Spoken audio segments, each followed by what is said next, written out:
Warning: viewers' discretion is advised, as this may contain mature or triggering content. Title: Unexpected Fates, Part 4. Ceres arrived back at their home base, leaving the room holding their world. "Ervo! Britina!" He shouted their names. He felt bad, knowing they hadn't had much time together to be alone. After a few minutes, though, no one answered. His frown grew as worry laced through him. What if something had happened to them? A shiver rolled along his spine. It had been hard enough losing Garv. If he lost Ervo and Britina, he would lose himself. There would be no hope for him, even if Nuwa created new Celestials for him to work with. There would no longer be any beauty within this universe for him. He raced to their rooms, only to find no trace of them. What if the dark beast had made its way here? What if it had been waiting to strike? He shook his head. No. There's no way that thing could make it here. It'd have to have our powers. Okay, focus. One problem at a time. He muttered. He closed his eyes, taking in a deep breath to calm himself. If Ervo and Britina were gone, the next best thing was to try and figure out what the creature was. He wondered if he could even find anything remotely close to it. He turned, heading for the room containing their planet. There was a book there that he needed to go through. He walked towards the short podium that held the thick book. He was glad Ervo always created a book containing all the creatures of the world. Not only had it been a brilliant idea, other Celestials of life had taken note of it. The book contained the creatures' strengths, weaknesses, and what they were capable of or weren't. If Ervo had created some foul beast, why didn't he speak of it? A new fear ate at him. Was Ervo being controlled by Myrna in some way or shape? Surely that wasn't the case. He shook away the seemingly never-ending doubts from his mind, focusing on the book once more. Humans, their tribes, plants, beasts and predators. He flipped to the page and began reading, hoping to find some sort of beast echoing Aurora's words. His frown grew as he turned each page before hitting the last page with no answer. He groaned. So it's not a beast from Ervo. Did Myrna finally slip in when we didn't expect it? He bit his lip and thought. It had to be. There was no other way something like what Aurora described could roam Kaya. If he hadn't gone down, they would have likely found out about this creature when it was too late. There was no way the beast was some diseased creature. Those were usually weak and easily killed. For now, he simply waited for Britina and Ervo to return. At some point, he had fallen asleep on the couch waiting for their return because he was startled awake by a gentle shake and Britina's voice. Ceres, why are you sleeping here? Her red eyes filled with concern. It's about time you guys returned, were the first words he blurted, making Britina gasp and frown. What? You told us to go enjoy ourselves. Ceres frowned. No, I didn't mean that as you were wrong to do exactly as I said, but I've been waiting for you guys to get back. Where's Ervo? Just as he asked, Ervo stepped through the doors. What's all the commotion, Ceres? He stood. You promised to only keep normal creatures in Kaya, right? Ervo nodded. You didn't make anything mystical or strange in secret, did you? Now Ervo frowned. Why would I try to do that, especially if the thing didn't have proper emotions? Are you wanting me to ruin Kaya? Ceres shook his head. No, but we have a problem. Britina and Ervo stared at Ceres with concern. Did you hurt your head while we were gone? Britina asked, reaching for his shoulder, but he pulled away. I'm being serious. We have a problem. Myrna has made her move. There's a strange magical beast roaming Kaya. They stared at him, their frown deepening. We would have noticed something like that. Ceres didn't understand why they were just staring at him like he'd gone insane. Guys, I am being serious. Ervo rubbed the back of his neck. Are you 100% sure? What if you're just letting your fears run away with you? A part of Ceres felt offended. Sure, a while ago his thoughts had been running wild. After everything they'd faced together, though, who could blame him? Did you see this beast? Britina asked in a soft voice, as if she were trying to soothe some child's fears. No! One of the locals told me about it. Are you calling me crazy for believing the words of our creations? Britina shook her head. Of course not. It's just, well, if you haven't actually seen this beast, then... Then what? His voice a growl of irritation. Well, you should know how people's fears are always told with more vigor. How rumors and fairy tales get twisted until what was originally something small becomes a huge nightmare. Sarah stared at her coolly before Ervo's voice brought him from his thoughts. Did you find anything out of place? Did you do a scan over Kaya to see if there was any darkness? Ceres nodded. I found nothing. He muttered out bitterly. They really thought him to be a fool. If you found nothing and saw nothing, then don't you think you're panicking a bit too soon? No. Aurora said it was a vile monster that spits venom and kills for fun. I see no reason why she would lie to me about such a thing. Britina shrugged, but Ervo's words caught them off guard. To scare you off? To protect something her town is hiding? Maybe the townspeople kill visitors, and they use that story to place the blame on something made up. Now Britina stared at Ervo in shock. Why would you say such a thing, love? Our people are full of compassion and love. Perhaps to a certain extent. Maybe they didn't get the amount of true emotions they needed. Britina gasped, pain lacing her face. But I...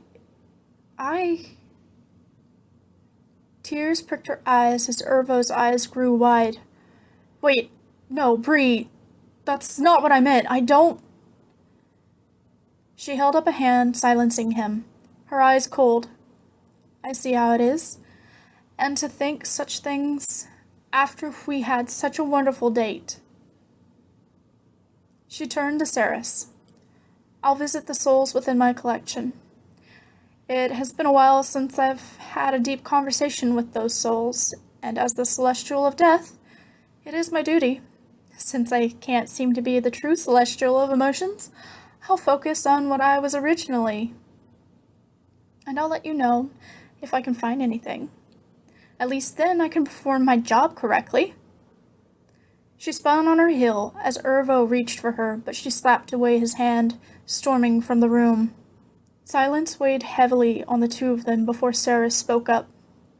Ervo, I'm not trying to play some joke to start panic. You remember when she got a random influx of souls. I'm not saying to believe me right away, but to take caution, please. Ervo's anger over hurting Britina didn't subside, and he lashed out at Ceres. You're just jealous, aren't you? It wasn't even a question to Ervo at this point. Pulling this kind of stunt, trying to tell us that we could share quality time together, you wanted us to fight. Ceres felt shocked once more at the anger and distrust he was facing. Ervo, I would never be jealous of you two.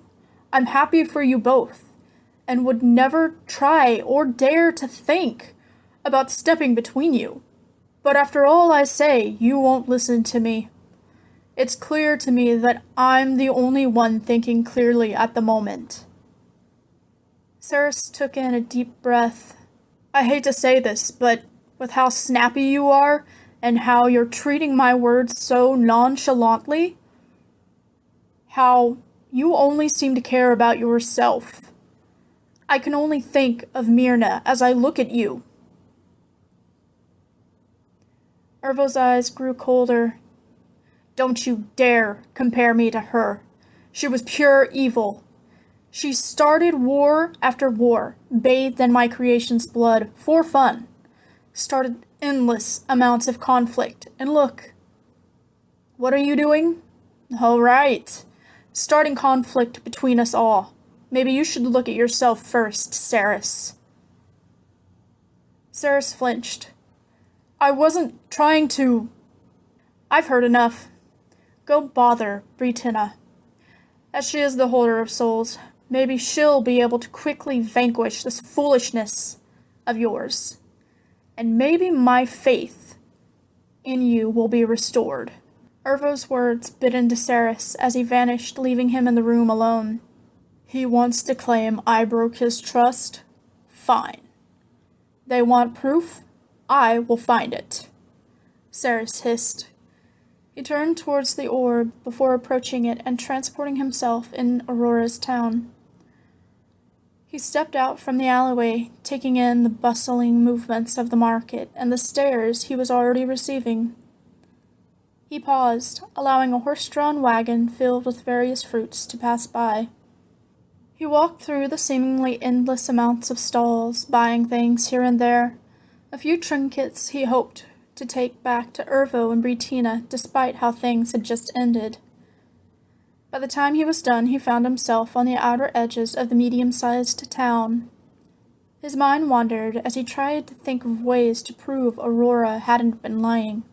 All these thoughts came to a halt, though, when his hand began to heat up, the same hand he had placed a sill on Aurora. Surely not. He vanished in an instant, following the call of the mark. When he appeared, he heard crying children and the sound of Aurora's voice screaming at something to back off.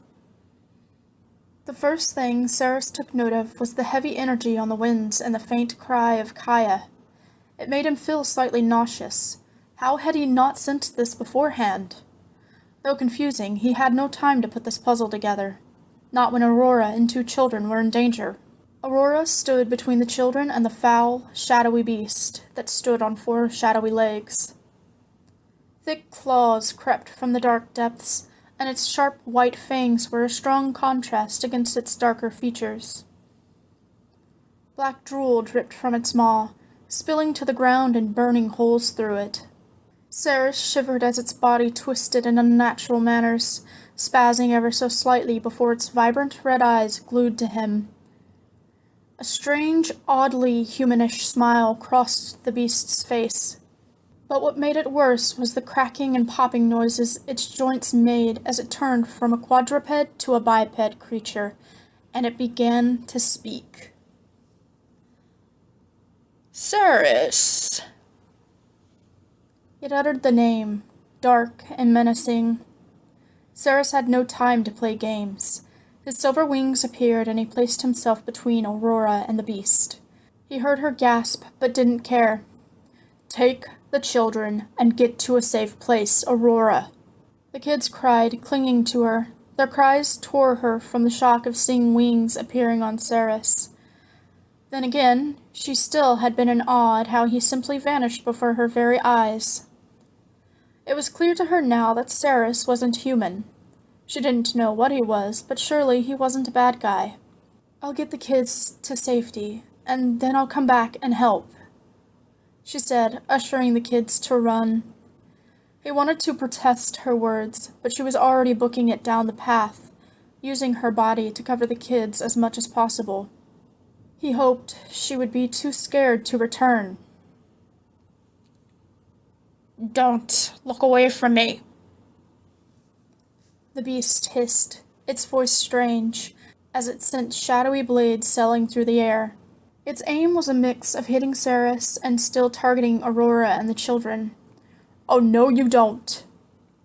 Silver light filled the air, vibrating as an almost invisible wall formed. The dark blades slammed into the wall, stopping, but making Ceres gasp. The creature chuckled as blood began to seep from small slices along Ceres's arms. "What are you?" Ceres growled out before pulling a sword out of thin air. "I was here before you." Its unnatural voice gurgled out roughly, before lunging at him. Its long claws seemed to grow as Ceres's blades stopped it, as if its claws were reaching to pierce him even as he evaded the attack. "You couldn't have been here before us. This world didn't exist until we made it." The creature gave him another toothy grin, its sharp fangs dripping with black liquid. "I was created before you made this world. My task is to end you." Ceres hissed as the black liquid splashed across his wrist, burning into his flesh. He jerked back. He thought the beast would pounce again, but instead, it remained still with a sly smile. "Perfect." It almost purred as Aurora rushed back, an axe gripped tightly within her hands. "No!" The black liquid dripping from the beast's maw was sucked back in, and then it spit in her direction. Ceres did the only thing he could think to do, teleporting in front of Aurora, pulling her against him. His wings spread wide, wrapping and shielding her from the venom. He felt her trembling against his chest as he hissed in pain, the liquid burning through his feathers and his back. "I'm sorry. I'm sorry," Aurora muttered, staring at Ceres's pained expression. He gave her a bitter smile. "It's okay, as long as you aren't hurt." He thought the beast would attack again, but it only chuckled as if to taunt them. "I'll return to finish you off later. I want a real fight. One where a little human isn't getting in the way. Enjoy trying to heal, Ceres. Until next time." Just as it finished its words, the damn thing vanished. Ceres collapsed to the ground as he grew weak. "Ceres?" Aurora's voice seemed far away. He had noticed it before, ever since those things' blades had touched him, a fever had spread along his body. Now that he'd been struck by its venom, everything was blurring. If it had continued to attack him, he wouldn't have been able to do much, but it seemed this beast liked playing with its victims. "Ceres!" "I'm sorry. Seems I'll be a burden to you once again," he muttered before his vision wavered. Aurora's worried expression was the last thing he remembered. To be continued. I hope you guys are still enjoying this. Let me know your thoughts, and if you want, judge my voices all you want. Voice changing is not one of my specialties, but I do try. Also, I've started posting spoilers from the books I'm currently working on through my Instagram, so if you'd like to check that out to see what's to come in the future, please do. As always, if you haven't already, like, comment, and subscribe, and I will see you guys next time. Bye!